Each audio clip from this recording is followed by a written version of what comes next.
Orang yang hatinya tenang, tenang terus. Saat lagi senang dia tenang, saat lagi susah dia tenang. Saat lagi sehat dia tenang, saat lagi sakit dia tenang. Orang kalau hatinya tenang, sifatnya berketerusan, damai. Karena sekali lagi senang itu jatuhnya ke nafsu. Sementara tenang jatuhnya yang merasakannya adalah hati. Makanya lebih dari senang kita butuh tenang. Dan kita harus minta, Bu, ketenangan hati ini kita harus minta, Dek. Ketenangan jiwa ini kita mesti minta. Karenanya doanya Nabi Musa alaihi salam ketika diutus untuk menghadapi Fir'aun. Diutus Musa dan Harun menghadapi Fir'aun. Nabi Musa minta senjata. Nabi Musa minta bekal kepada Allah Subhanahu wa taala menghadapi musuh bebuyutan yang sangat kuat ini, yaitu Fir'aun. Katanya Nabi Musa, Rabbi syrahli sadri wa yassirli amri wahlul uqdatan min lisani yafqahu qawli waj'alni waziran min ahli Haruna akhi. Itu doa Nabi Musa. Nomor satu yang diminta sama Nabi Musa bukan senjata, pedang sangat tajam. Dari semua hal Nabi Musa bahkan gak minta ilmu. Ya Allah, saya dikasih ilmu dong buat ngadepin Fir'aun. Nabi Musa gak minta kesaktian. Ya Allah, saya dikasih sakti dong ngadepin Fir'aun. Akan tetapi yang diminta oleh Nabi Musa nomor satu adalah Rabbi syrahli sadri. Ya Allah, lapangkanlah hatiku. Kenapa yang diminta kelapangan? Sebab hati yang lapang akan selalu tenang. Hati kalau lapang bakalan tenang. Kita kalau ngelihat lautan gede,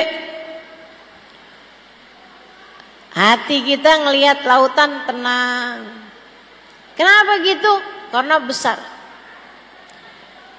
Sesuatu kalau lapang membuat hati jadi tenang.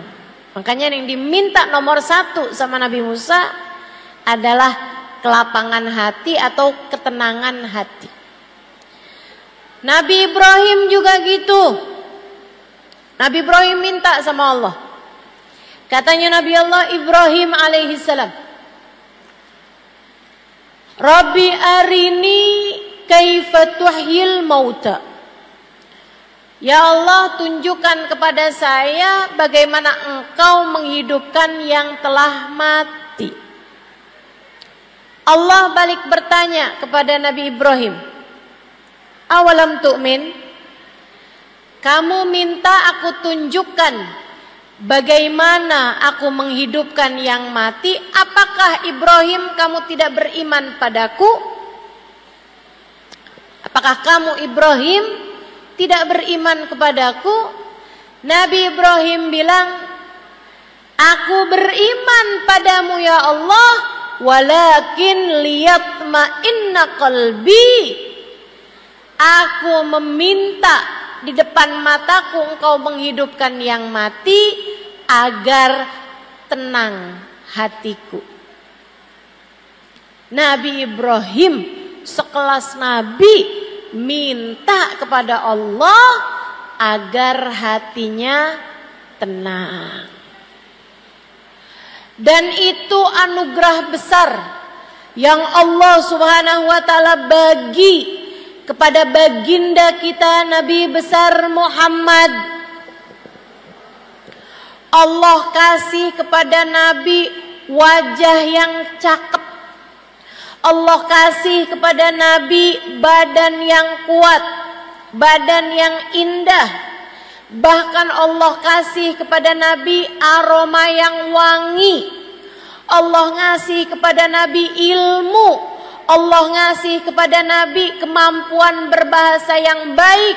Akan tetapi di antara semua nikmat yang Allah berikan kepada Nabi Muhammad, Allah mengungkit pemberian yang lebih besar. Kata Allah Subhanahu wa taala, alam nashrah laka sadrak. Bukankah telah kami lapangkan hatimu? Bukankah telah kami tenangkan hatimu, wahai Nabi Muhammad? Jadi ketenangan hati itu pemberian Allah yang luar biasa besar. Kamu jangan cuman minta duit sama Allah. Jangan cuman minta uang, harta. Ya Allah, kepengen punya rumah yang besar. Jangan cuman muntah itu.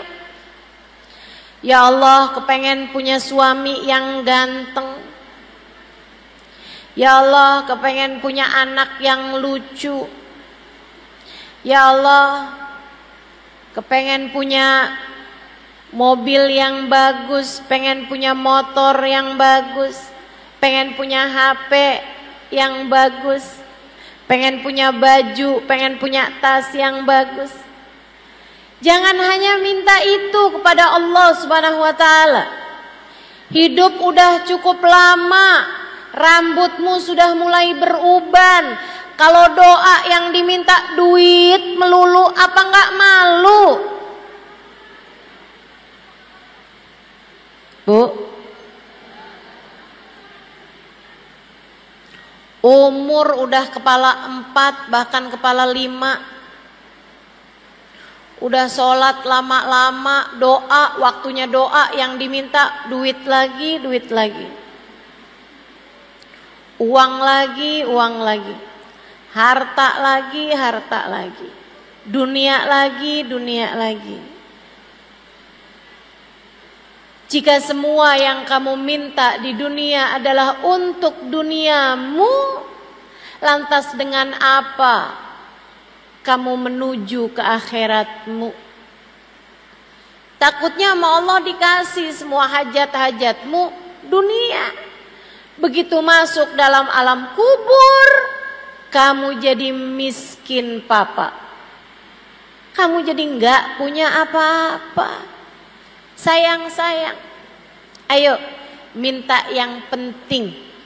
Salah satu dari yang penting, minta sama Allah kelapangan hati, minta sama Allah ketenangan hati. Orang kalau sama Allah dikasih hati yang tenang, setengah permasalahan dalam kehidupan sudah berhasil dia jalani dengan mudah. Tapi orang kalau hatinya nggak tenang, sedikit-sedikit rasanya galau. Dikasih susah sedikit rasanya udah kayak mau kiamat. Susah terus-terusan. Hati kalau nggak lapang, nggak ada enak-enaknya berkehidupan. Jadi orang miskin, jadi orang kaya susah, jadi orang miskin lebih susah lagi. Orang kalau hatinya nggak tenang, Orang kalau hatinya nggak tenang, jadi orang pinter susah, jadi orang bodoh lebih susah lagi. Orang kalau hatinya nggak tenang. Makanya penting bagi kita untuk minta kepada Allah, Rabbi syrahli sadri. Ya Allah, lapangkanlah hatiku. Mudah-mudahan semua yang hadir Allah karuniai ketenangan hati. Semoga semua yang hadir dikaruniai kedamaian jiwa. Semoga semua yang hadir hatinya jadi hati yang mengerti, kenal Allah, makrifat pada Allah, sehingga hatinya senantiasa damai insya Allah. Gimana caranya biar hati kita tenang? Nih, saya kasih beberapa tipsnya. Saudaraku sekalian yang saya muliakan, tips yang nomor 1, hatimu kalau mau tenang, hatimu kalau mau damai, jangan terus-terusan diisi sama yang kecil-kecil. Nanti hatinya terus-terusan kecil. Hatinya terus-terusan sempit kalau kamu taruh dalam hatimu barang-barang yang kecil. Sebab hati itu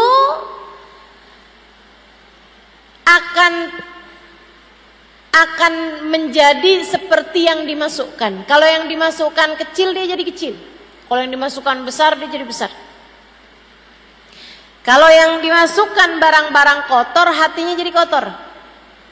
Kalau yang dimasukkan barang-barang yang mulia, hatinya jadi mulia.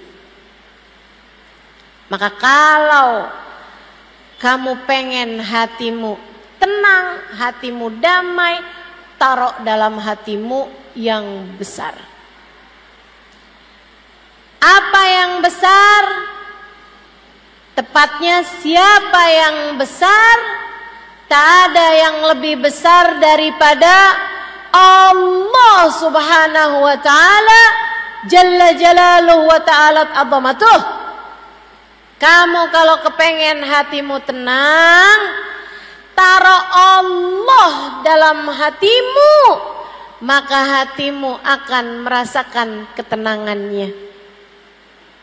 Taruh Allah dalam hatimu. Taruh dalam hatimu yang besar. Ustazah, yang kecil apa tadi?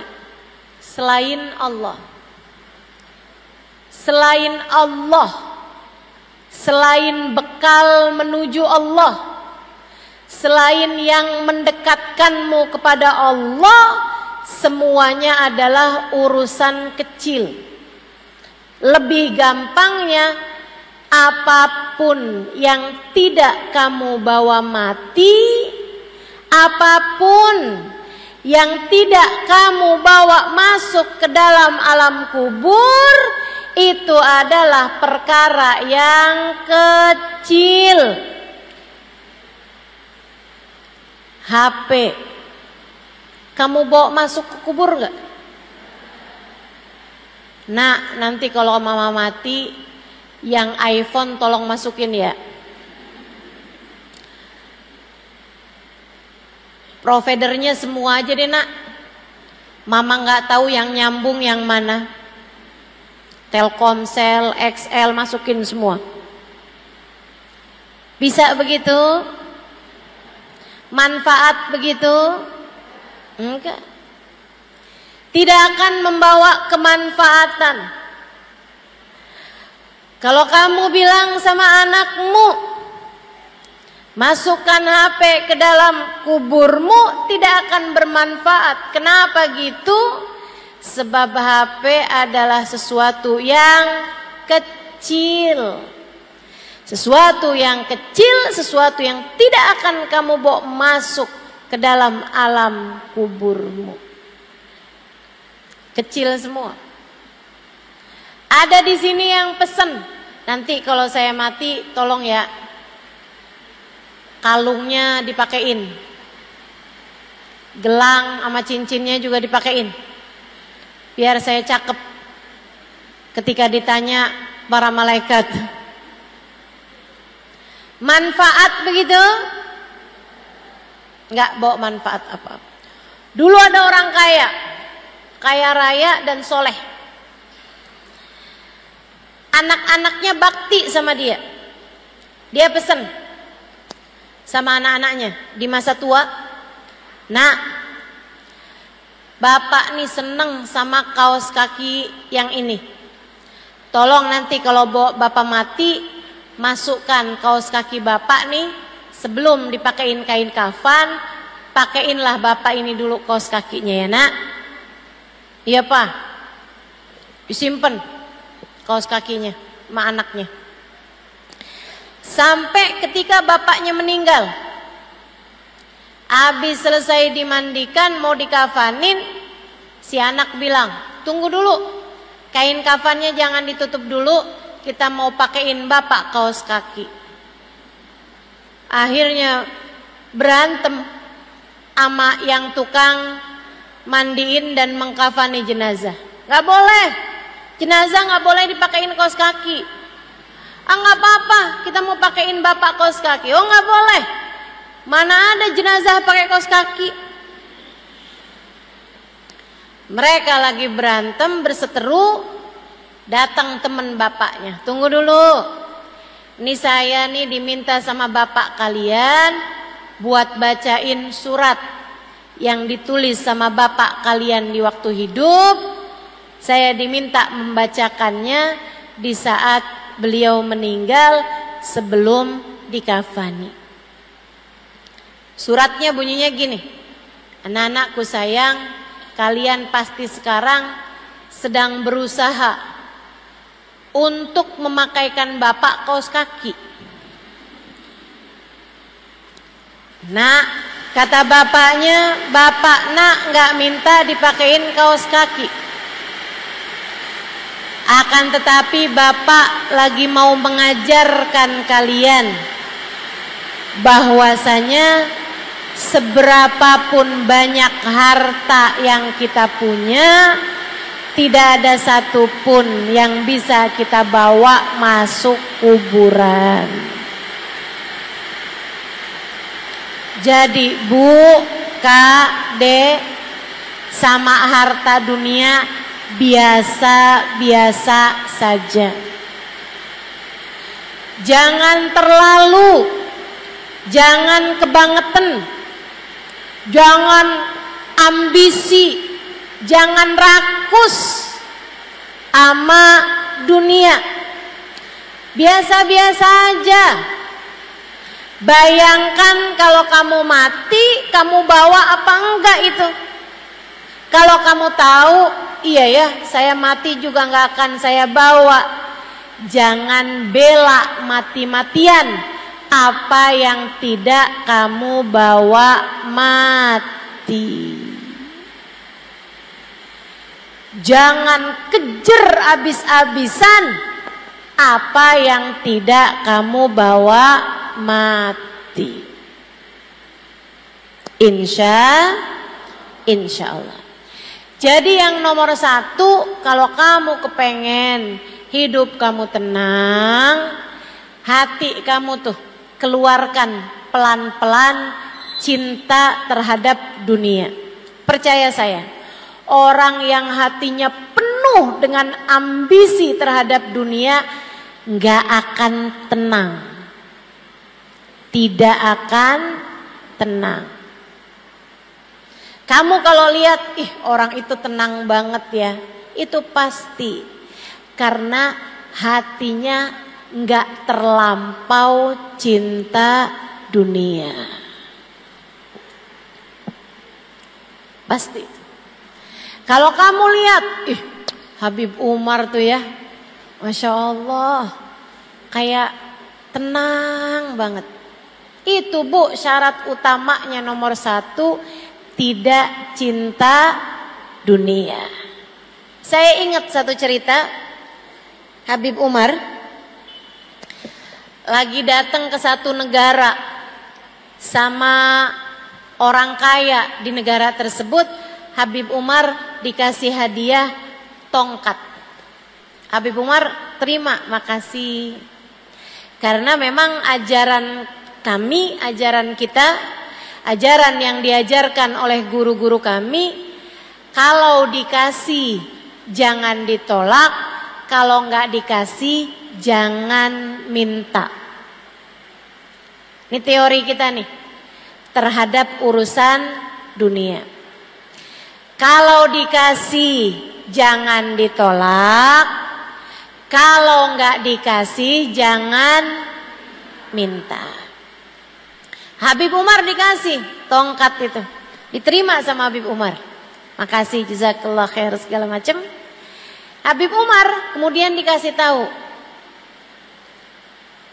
udah diterima nih sama Habib. Habib bawa jalan tongkat itu, dikasih tahu, maaf Bib, itu Bib tongkatnya dari gading gajah, harganya hampir 1 miliar. Kalau duit kita nih harganya hampir 1 miliar, ratusan juta. Tongkat dari gading gajah. Bu, gading gajah Bu, mahal. Karena tak ada gading yang tak retak. Gak nyambung ya. Pokoknya susah lah dapatnya si gading ini. Jadi harganya mahal. Dia tuh cerita sama Habib Umar, ngasih tahu bahwa itu gading gajah, mau ngasih tahu bahwa ini barang mahal. Orang dunia urusannya mahal murah. Tapi Habib Umar orang akhirat yang hatinya nggak ada urusan dunia. Hati Habib Umar isinya adalah Allah Subhanahu wa ta'ala dan Rasulnya. Ketika dikasih tahu bahwa itu gading gajah, yang dipikir sama Habib Umar barang najis nih. Barang najis. Karena gading gajah hukumnya najis, teman-teman. Habib Umar langsung ngambil tisu. Habib Umar tetap pakai tuh tongkat, tapi dilapisin tisu biar nggak langsung kena ke kulit beliau, karena hukumnya gading gajah adalah najis. Habib naik kapal. Waktu itu ada perjalanan beliau naikin kapal. Habib naik ke apa tuh namanya, anjungan kapal, keluar dari kapal sampai ke pojokannya kapal tuh. Habib ngobrol-ngobrol segala macem, sampai ketika beliau sudah sampai di tengah-tengah lautan, Habib Umar panggil lagi orang tadi tuh yang ngasih tahu bahwa ini adalah gading gajah. Bukan yang ngasih, orang yang ngasih tahu bahwa ini adalah dari gading gajah dan harganya sangat mahal. Habib nanya, ini gading gajah beneran? Iya Bib. Mahal Bib. Gading gajah yang itu kan, dari gajah itu culaknya, kata Habib, gadingnya. Iya Bib, bener Bib. Bismillah. Beliau kemudian bilang sama muridnya, ini dari gading gajah yang najis itu kan? Tahu kan kalau santrinya hukumnya? Dia bilang betul Bib. Bismillahirrahmanirrahim, beliau lemparkan ke lautan.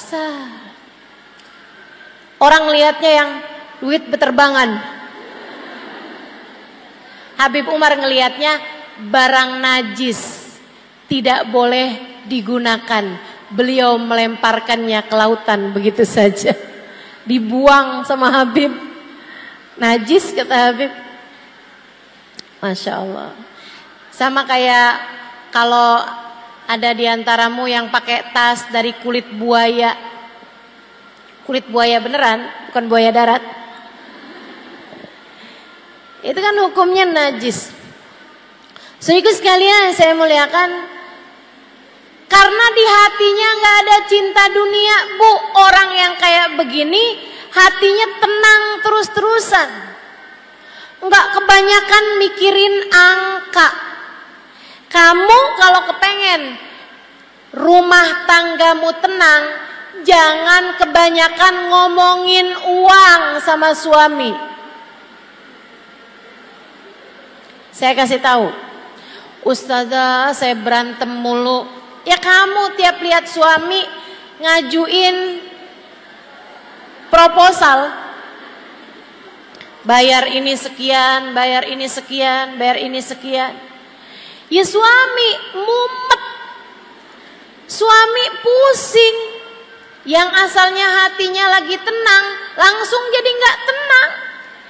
Yang mau minum kopi biasanya enak gitu kopinya. Oh begitu habis diomongin, gimana ya kita mesti bayarannya anak-anak, mesti yang begini, mesti token listrik habis, gas habis, ini habis, pulsa saya habis. Wah itu udah pusing lah gitu. Rumah tanggamu jadi tidak tenang. Jangan kebanyakan ngurusin urusan-urusan yang kecil. Ustazah kalau nggak diurusin kan nggak beres. Nggak gitu maksud saya. Yang harus kamu urusin. Tapi yang nggak perlu kamu urusin, jangan kebanyakan ada dalam pikiran kamu. Cara dapetin uangnya, cara dapetin rizkinya, kamu hanya perlu menjemput rizki. Cara rizki itu sampai kepadamu, biarkan jadi urusan Allah. Teman-teman sekalian, kamu hanya perlu menjemput rizki. Apa sih Ustazah bedanya? Nih, ada nggak di antara kita nih datang ke sekolah TK, kemudian kita tungguin TK-nya bubar. Begitu anak-anaknya bubar, ada yang nanya gitu, kamu di sini ngapain? Saya mau jemput. Emang kamu punya anak? Enggak. Lah kalau nggak punya anak ngapain jemput? Kamu akan menjemput seseorang, menjemput anakmu dari sekolah karena memang kamu punya anak di sekolah tersebut.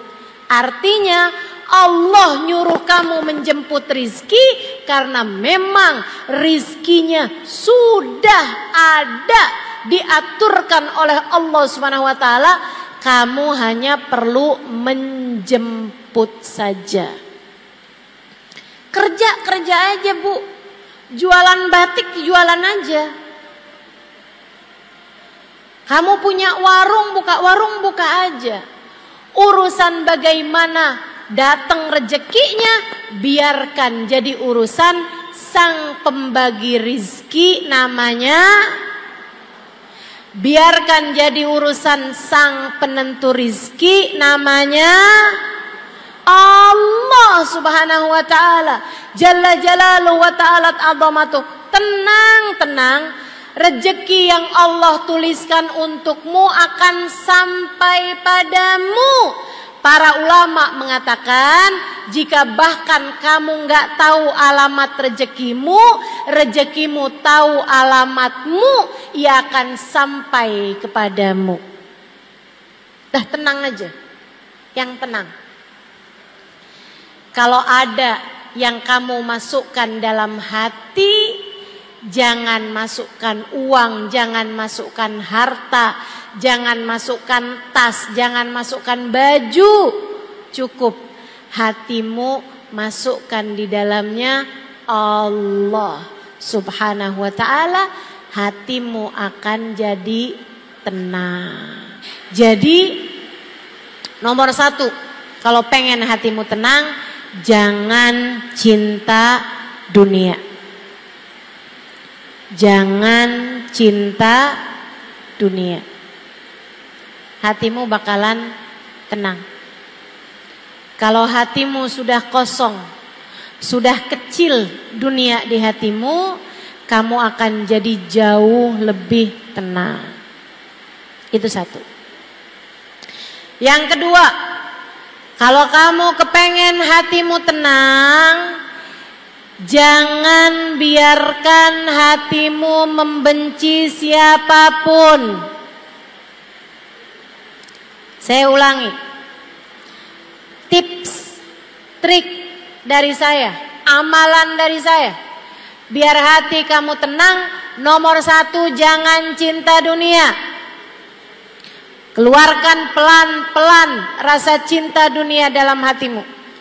Tiap kamu kepengen ini, kepengen itu, ingat, nggak saya bawa mati, nggak saya bawa mati, nggak saya bawa mati. Termasuk dunia adalah mencintai seseorang dengan berlebihan. Cinta sama suami sampai berlebihan. Aku tak sanggup hidup tanpa dia. Cinta anak dengan berlebihan, jangan. Jangan. Jangan cinta dunia. Kamu harus cinta sama suami dengan kadar cinta yang bisa membawamu kepada Allah. Suamimu itu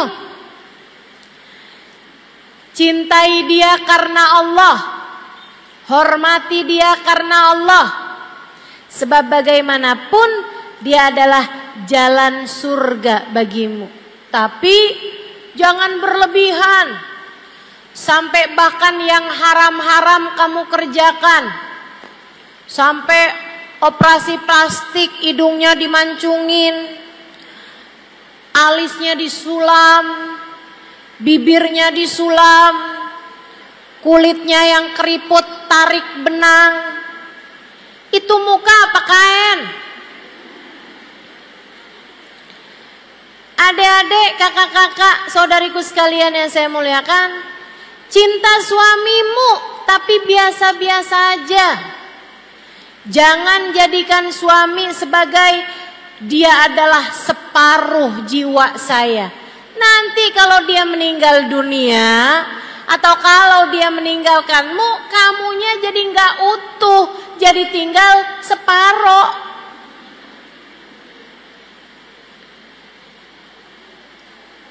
Jangan cinta dunia, hati kamu bakalan tenang. Yang nomor 2, jangan benci siapapun. Hati kamu tenang. Selagi hatimu punya kebencian, benci sama fulanah karena dia godain suami saya, benci sama fulana karena gara-gara dia pacar saya nggak jadi melamar saya, benci sama si fulan karena gara-gara dia toko saya jadi nggak laku, sebab dia bikin toko di samping toko saya. Akhirnya orang pada beli dari dia, nggak jadi beli sama saya. Kamu benci sama mertuamu karena suami kamu lebih mengutamakan dia daripada dirimu. Kamu benci sama saudara iparmu karena suami kamu sering ngasih-ngasih dia. Kamu benci sama saudaramu karena orang tuamu kamu rasa nggak adil, lebih sayang sama dia daripada dirimu. Selagi hatimu masih punya kebencian kepada seseorang, hati kamu akan sulit untuk merasa tenang. Kamu pengen hati kamu tenang, keluarkan benci dalam hati kamu terhadap siapapun. Emang kenapa Ustazah? Emang gimana caranya Ustazah? Saya benci sama orang, benci Ustazah, ngeliat mukanya udah pengen muntah saya. Gimana caranya menghilangkan kebencian kepada seseorang? Dengerin saya. Kamu harus ingat, siapapun yang ada di atas muka bumi ini adalah hambanya Allah. Siapapun yang ada di atas muka bumi ini semua adalah hambanya Allah, makhluk ciptaan Allah. Mereka jadi begitu juga ada izin Allah. Bagaimanapun tidak ada sesuatu terjadi kecuali dengan takdir Allah. Kalau kamu bisa ngelihatnya begitu, insya Allah nggak akan ada kebencian di dalam hatimu kepada siapapun. Pada siapapun. Kalau kamu bisa lihat orang sebagai hamba-hambanya Allah, Bu, Kak, Dek, insya Allah. Enggak akan ada kebencian terhadap siapapun. Sama kayak kamu lagi mau makan donat di hadapan calon mertua kamu. Oh, kamu udah seneng banget sama dia. Seneng banget sama calon suami kamu nih. Kamu datang ke rumah calon mertuamu, Dek. Kemudian kamu disuguhin makanan. Orang tersebut bilang, makanan ini saya yang bikin. Kamu makan donatnya, kamu tahu dia yang bikin.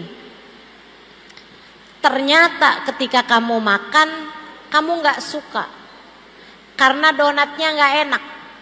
Berani gak kamu lemparkan donat tersebut, kemudian kamu bilang, "Tih, gak enak donatnya." Berani gak? Gak berani. Kenapa begitu? Di hadapan yang bikin. Kamu tahu ketika donatnya kamu kata-katain, donatnya gak bakalan bales. Kalau kamu bilang, "Ih, donatnya gak enak," donatnya gak bakalan bilang, "Kamu juga jelek." Gak bakal. Akan tetapi yang bikin, yang punya donat tersebut sedang menatapmu dan dia berkata, "Ini adalah buatanku." Kamu ketika seperti itu kamu paham, walaupun gak enak, pasti kamu akan berusaha untuk menikmatinya. Orangnya nanya, "Gimana rasanya?" Enak. Betul begitu? Itulah baginda kita Nabi besar Muhammad sallallahu alaihi wasallam. Pagi-pagi minta sarapan, disuguhin roti keras. Nabi Muhammad nanya, "Halakum min idam?" Sama istrinya, "Ada lauk nggak nih yang buat bikin yang kerasnya itu dicocol biar nggak lagi keras gitu." Biasanya kuah daging kalau orang kaya. Kalau orang sedang-sedengan susu gitu. Ya, kalau di kita kan yang keras-keras kue-kue biasanya kita taruhin kopi gitu ya. Kita cocol di kopi. Nabi Muhammad nanya, "Halakum min idam?" Kalian punya nggak nih kuah-kuahnya untuk biar rotinya nggak keras gitu. Istrinya suguhin, istrinya bilang, "Malana illal khal." Nggak punya apa-apa Rasul selain cuka. Kata Nabi Muhammad, "Hati, kalau gitu datengin cukanya ke sini." "Bu, roti cocol cuka." Kita belum aja kebayang rasanya nggak enak. Tapi Nabi Muhammad ketemu roti nih yang dilihat sama Nabi Muhammad yang menciptakan roti, yang merizkikan roti, yaitu Allah Subhanahu wa ta'ala. Cuka yang Nabi Muhammad lihat, yang merizkikan cuka, yaitu Allah Subhanahu wa ta'ala. Yang menciptakan cuka siapa, Bu? Allah Subhanahu wa ta'ala. Nabi ambil roti dengan senyum, berasa di hadapan Allah. Nabi cocol cuka dengan senyum, dimakan Nabi Muhammad dengan senyum. Sampai habis rotinya, alhamdulillah alladzi at'amani wa saqani min ghairi haulin minni wala quwwah. Istrinya nanya, "Gimana rasanya wahai Rasul?" Sembari tersenyum, Nabi Muhammad menjawab, "Ni'mal idamul khal." Ternyata lauk paling enak, kuah paling enak adalah cuka. Tidak pernah membenci siapapun, tidak pernah membenci apapun, sebab Nabi Muhammad faham bahwasanya apapun dan siapapun adalah miliknya Allah, adalah miliknya Allah Subhanahu wa ta'ala, jalla jalaluhu wa ta'ala azamatuh. Makanya Nabi nggak benci siapapun, bahkan kepada tetangga yang selalu meletakkan sampah di depan pintu rumah Nabi Muhammad. Ketika orang tersebut sakit, Nabi duluan yang menjenguknya dibandingkan dengan kawan-kawan yang lain. Penuh rahmat, penuh cinta, tidak punya kebencian kepada siapapun. Kebayang kalau orang gak kenal Allah, kalau orang hatinya penuh dengan kebencian, tukang taruhin sampah di depan pintu rumah Nabi. Jadi dia tuh punya sampah, sampah-sampahnya ikan, sampah-sampahnya busuk-busuknya makanan. Itu kalau pagi ditaruhin, dibelaratin di depan pintu rumahnya Nabi Muhammad sallallahu alaihi wasallam. Nabi kalau mau keluar dari rumah nih, Nabi nyapu dulu, Nabi bersihin dulu sampah, bukan dari sampah beliau tapi dari sampahnya tetangga. Orangnya sakit, Nabi keluar rumah kok nggak ada sampah. Nabi tanya, kemana ya anak muda yang itu tuh? Tanpa kebencian, kemana dia, kata Nabi. Innahu marid ya Rasulullah, dia sakit wahai Rasul. Oh, Nabi gak mikir kayak kita nih, kualat tuh mas saya, tahu rasa. Biar dia tahu kalau barang buruk yang dia kerjakan akan membawa dampak buruk. Enggak, dijenguk sama Nabi, dipegangin tangannya, dipegangin kakinya. Nabi kemudian dikasih tahu sama Allah bahwa ajalnya sebentar lagi tiba. Bu, kita kadang kalau kesel sama orang, biarin dah di dunia masih maafin, tar di akhirat. Kebencian tuh. Di dunia sih saya nggak akan balas apa-apa, tapi ntar di akhirat biarin dia masuk neraka, dipanggang di dalam api neraka. Kita kadang suka mikirnya begitu. Ini orang selalu naruh sampah di depan pintu rumah Nabi Muhammad. Dia sakit dijenguk sama Nabi, dipegang tangannya sama Nabi. Nabi ketika tahu ajalnya datang, Nabi gak mikir, biar dia tahu dah dampak perbuatannya ntar di akhirat dia masuk dalam neraka, panas tahu rasa. Gak gitu. Sama Nabi dibilang, halla taslim taslam. Masuk Islam aja yuk, biar kamu selamat. Masuk Islam aja, biar kamu masuk surga. Masuk Islam aja, biar kamu bahagia. Orang yang lihat ke arah bapaknya, bapaknya ngangguk dengan lelehan air mata. Dia pegang tangan Nabi, kemudian berkata, Asyhadu an la ilaha illallah wa asyhadu anna Muhammad Rasulullah.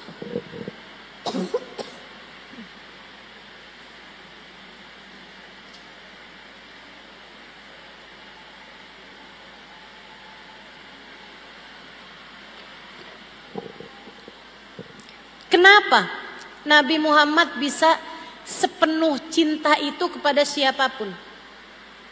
Saudaraku sekalian yang saya muliakan, karena Nabi melihat orang bukan sebagai fulan bin fulan, fulanah bintu fulan, bukan. Tapi melihat semua orang sebagai hambanya Allah. Kalau kita benci sama ciptaan Allah, takutnya kita dibenci sama penciptanya.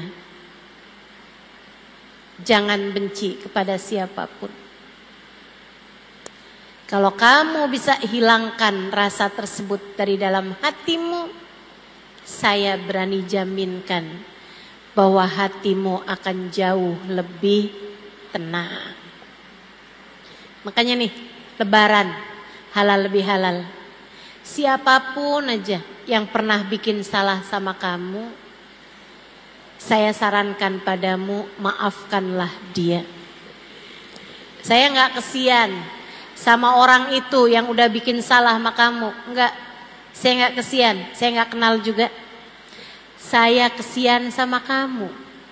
Kalau kamu terus-terusan taruh dendammu di dalam hati, kebencian kepadanya di dalam hatimu, saya takut lama-kelamaan yang menciptakan dia akan ikut serta benci kepadamu. Saya yang bikin kok, kata Allah. Dia hambaku, kata Allah. Dia makhlukku, kata Allah. Kenapa kamu segitunya benci kepada orang tersebut? Jangan benci siapapun. Gak apa-apa. Orang itu pernah bikin salah, gak apa-apa, wajar.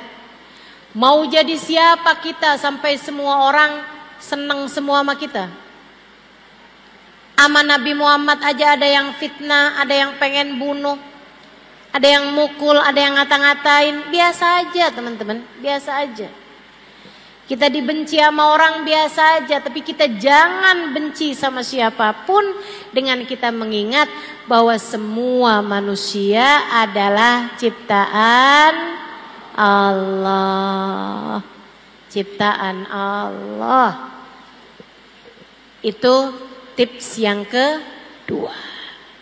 Yang ketiga, ada berapa banyak nih Ustazah? 4 deh. Yang ketiga, kalau kepengen kamu hatinya lebih tenang, berusahalah untuk selalu berzikir. Berusahalah untuk selalu ingat sama Allah. Ingat Allah, ingat Allah, ingat Allah. Lagi kamu sakit, ingat yang ngasih sakit adalah Allah. Robiah Adawiyah sakit berhari-hari bahkan berminggu-minggu sampai dijengukin orang. Kemudian mereka bilang, Robiah, doa kamu kan mustajab. Kamu tinggal doa aja. Ya Allah, sembuhkan saya ya Allah. Mungkin Allah akan segera memberi kamu kesembuhan, Robiah. Apa jawab Robiah Adawiyah? Belum waktunya. Maksud kamu gimana? Saya udah dikasih sehat sama Allah 30 tahun. Saya udah dikasih sehat sama Allah lebih daripada 30 tahun. Sehat terus. Sekarang nih saya baru dikasih Allah sakit beberapa hari. Malu saya mau minta segera diberi kesembuhan. Nanti kalau sakit saya sudah lebih daripada 30 tahun, baru saya akan minta diberi kesembuhan dari Allah. Keren banget gak tuh? Sebab dia faham sakit semuanya adalah dari Allah. Lagi dikasih kesulitan, kita mesti faham. Yang ngasih kita kesulitan adalah umur udah hampir 30 tahun belum datang jodohnya. Kamu harus paham, yang bisa ngasih dirimu jodoh adalah. Lagian nikah tuh bukan tentang siapa yang paling cepat, akan tetapi tentang bertemu dengan orang yang tepat. Jadi tenang aja dek, adik-adik jomblo, tenang aja. Kalau Allah tahu kamu perlu, kamu bakal dikasih. Kalau belum dikasih, artinya Allah tahu kamu belum perlu. Nikmati aja. Ibu-ibu, kakak-kakak yang udah nikah, kemudian belum dikasih anak sama Allah, tenang. Allah tahu kamu belum perlu. Kalau Allah tahu kamu perlu, bakal dikasih sama Allah Subhanahu wa taala. Tenang. Kita ini semuanya gak akan apapun terjadi kecuali dengan izin Allah. Maka hati kamu tuh terus-terusan aja ingetin Allah.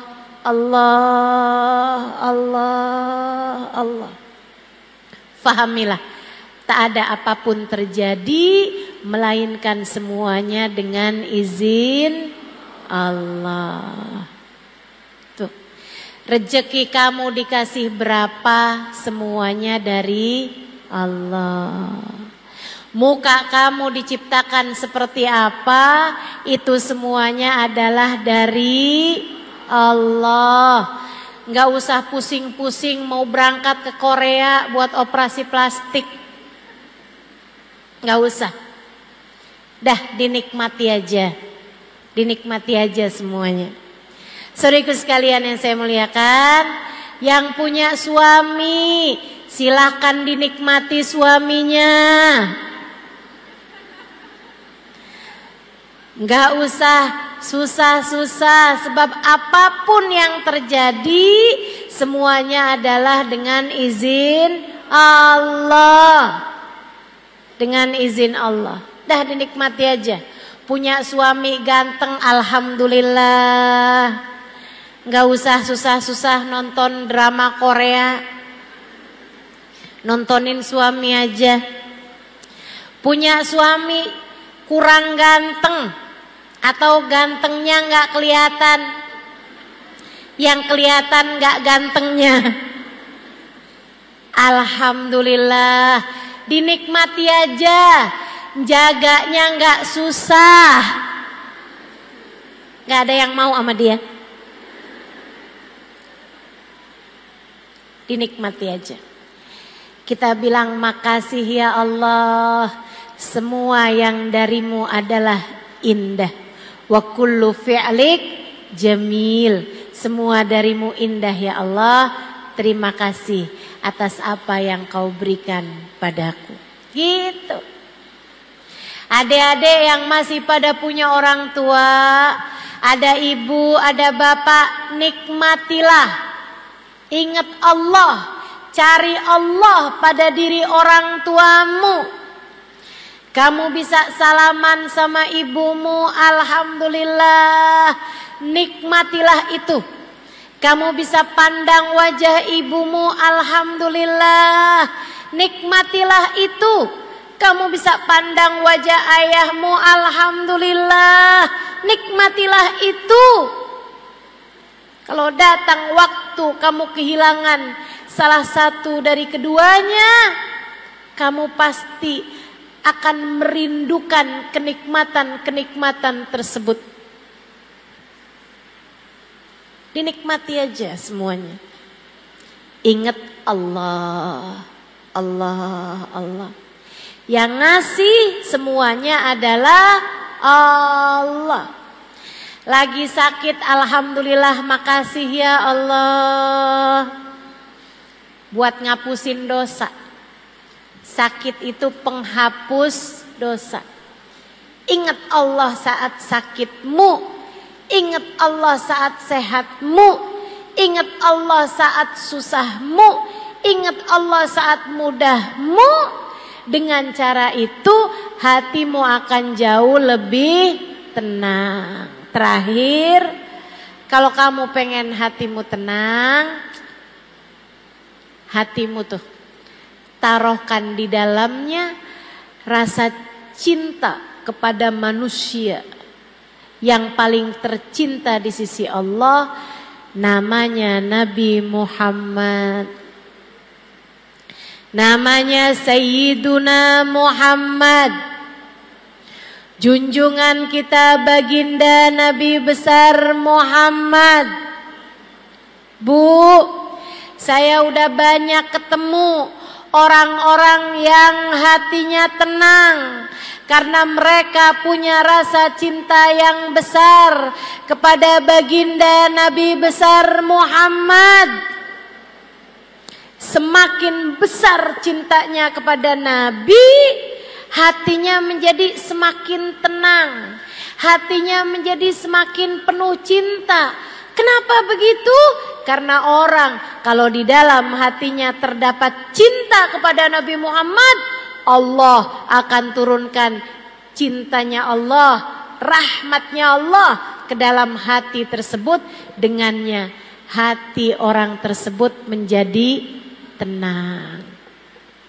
Saya sarankan padamu, kalau kamu lagi takut, kalau kamu lagi galau, kalau kamu lagi khawatir, kalau kamu lagi gelisah, kalau kamu lagi emosi yang gak enak, apa aja rasanya, kalau kamu lagi datang cemburu, kalau kamu lagi datang susah hati, apapun aja.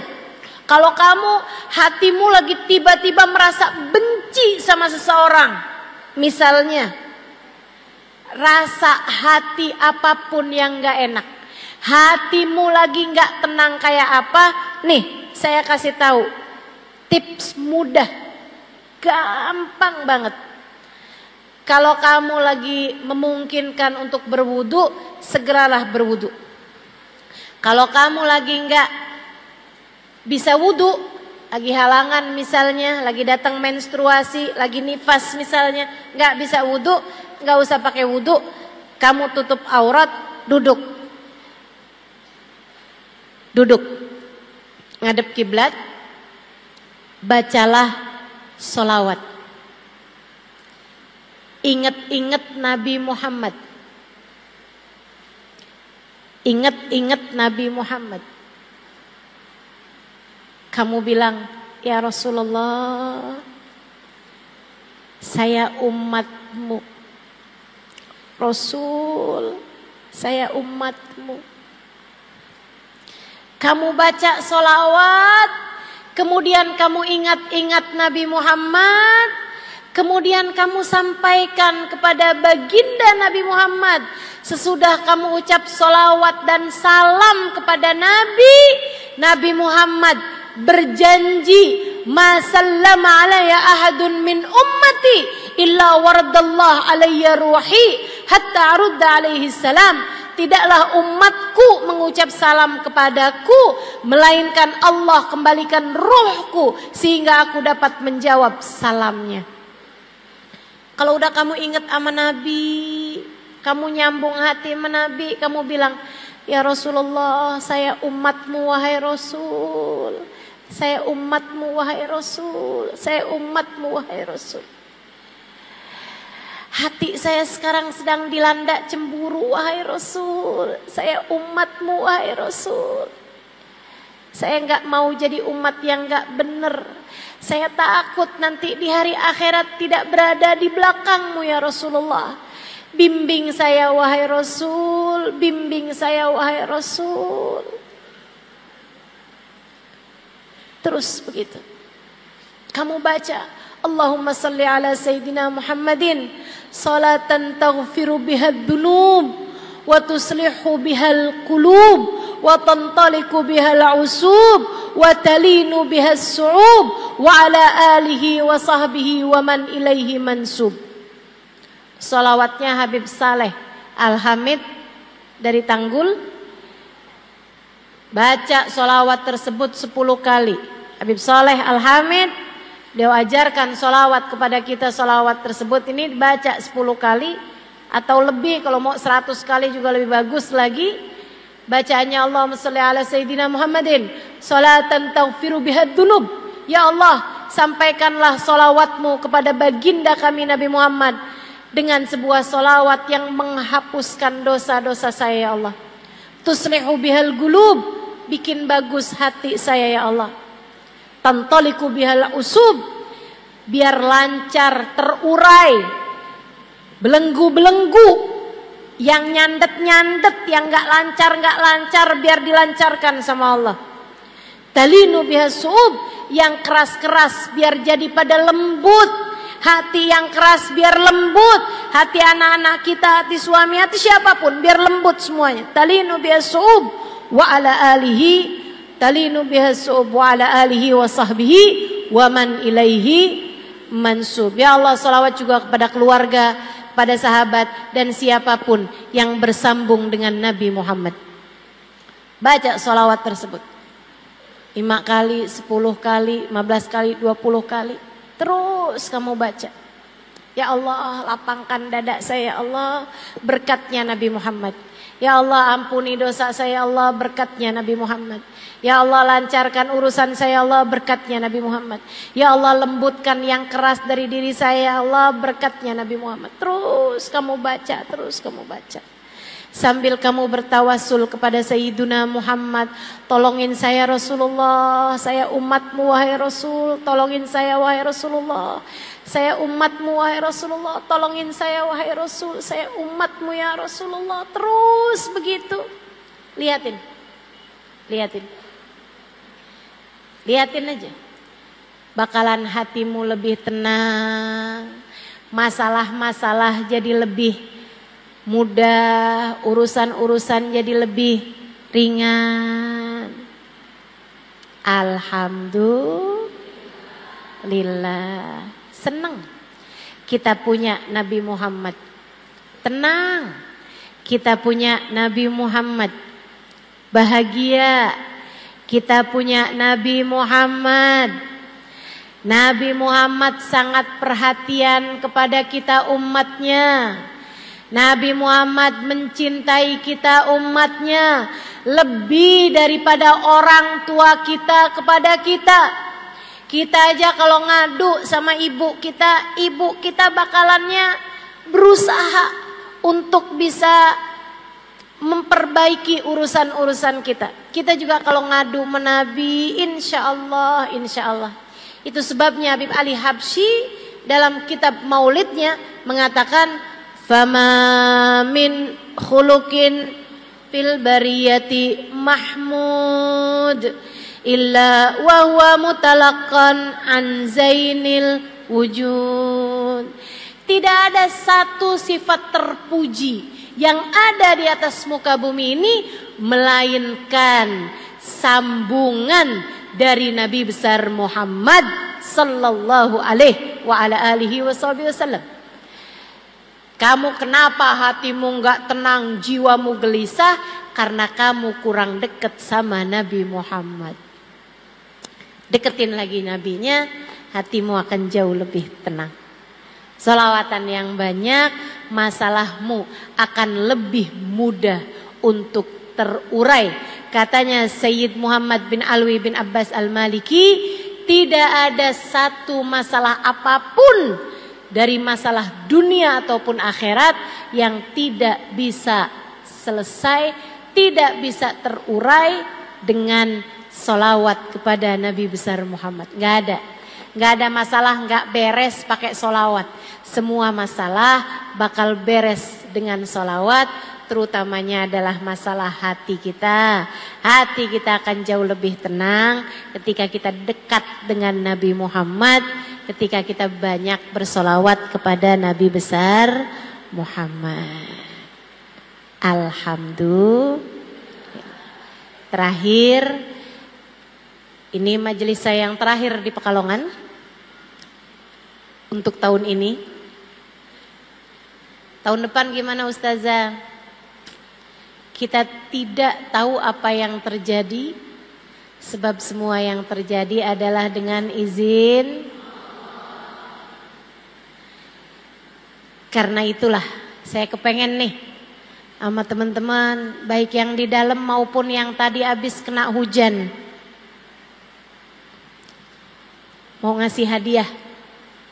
Yuk kita bareng-bareng baca sholawatnya Habib Saleh. Saya dapat ijazahnya langsung dari putrinya. Diajarin sholawat ini langsung dari orang yang diajarin sholawat ini, dari Habib Saleh Al-Hamid. Saya berharap semoga semua yang hadir di tempat ini dosanya semua diampuni Allah.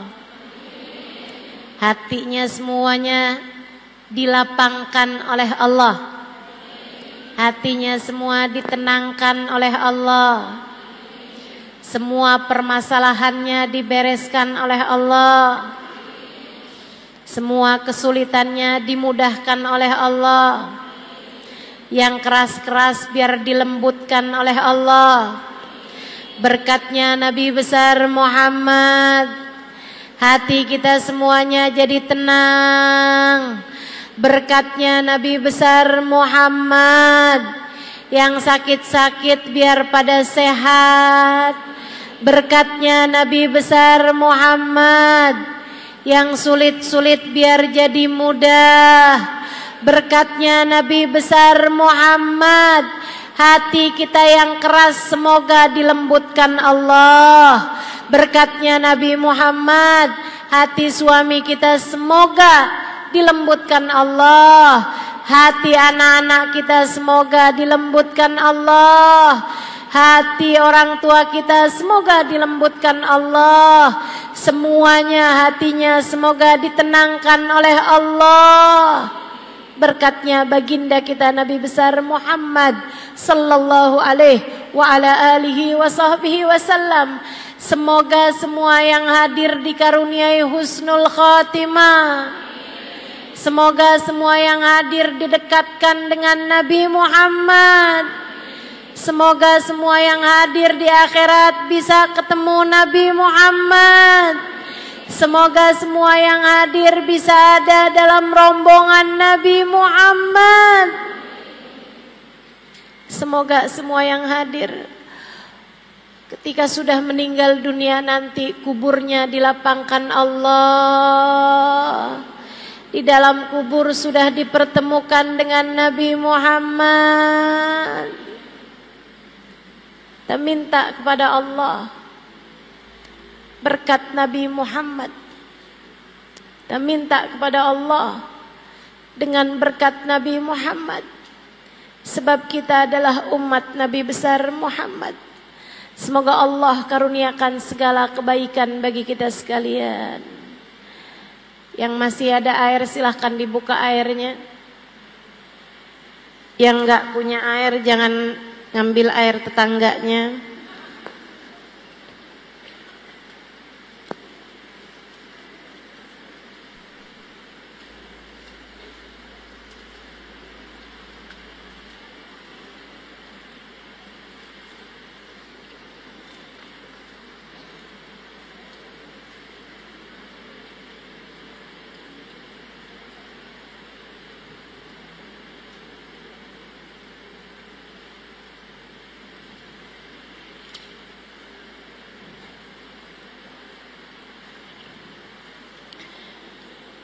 إن الله وملائكته يصلون على النبي يا أيها الذين آمنوا صلوا عليه وسلموا تسليما اللهم صل على سيدنا محمد صلاة تغفر بها الذنوب وتصلح بها القلوب وتنطلق بها العصوب وتلين بها الصعوب وعلى آله وصحبه ومن إليه منسوب اللهم صل وسلم على سيدنا محمد صلاة تغفر بها الذنوب وتصلح بها القلوب وتنطلق بها العصوب وتلين بها الصعوب وعلى آله وصحبه ومن إليه منسوب اللهم صل وسلم على سيدنا محمد صلاة تغفر بها الذنوب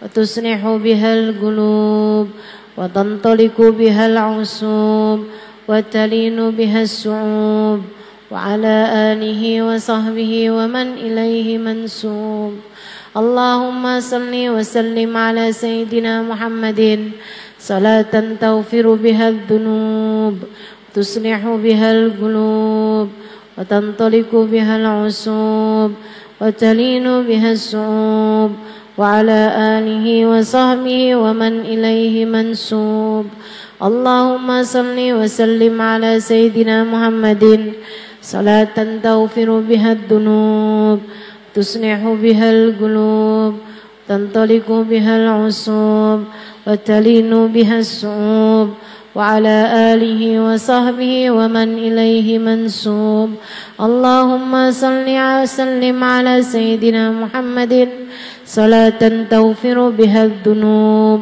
تصلح بها القلوب تنطلق بها العصوب وتلين بها الصعوب وعلى آله وصحبه ومن إليه منسوب اللهم صل وسلم على سيدنا محمد صلاة تغفر بها الذنوب تصلح بها القلوب تنطلق بها العصوب وتلين بها الصعوب وعلى آله وصحبه ومن إليه منسوب اللهم صل وسلم على سيدنا محمد صلاة تغفر بها الذنوب تصلح بها القلوب تنطلق بها العصوب تلين بها الصعوب وعلى آله وصحبه ومن إليه منسوب اللهم صل وسلم على سيدنا محمد صلاة تغفر بها الذنوب